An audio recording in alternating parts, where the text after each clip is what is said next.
চট্টগ্রামের খুলশী এলাকায় এক কিশোরীকে ধর্ষণের অভিযোগে আবুল কালাম নামে একজনকে গ্রেফতার করেছে পুলিশ। গত সোমবার ওই কিশোরীকে তার মামাতো ভাই সহ পরিত্যক্ত বাড়িতে নিয়ে যায় অটোরিকশা চালক।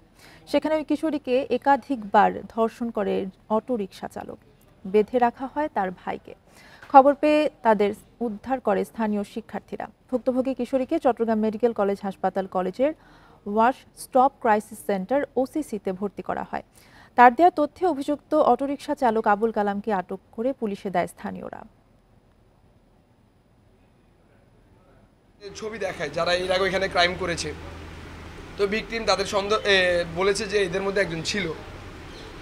তো এরপরে আমাদের অভিযান শুরু হয়, যারা ধর্ষণের শিকার করে তাদের মধ্যে একজনকে আমরা ভোর 5টায় ধরি। আমরা দৃষ্টান্তমূলক শাস্তি চাই, এই অপরাধীর সাথে যে জড়িত থাকুক না কেন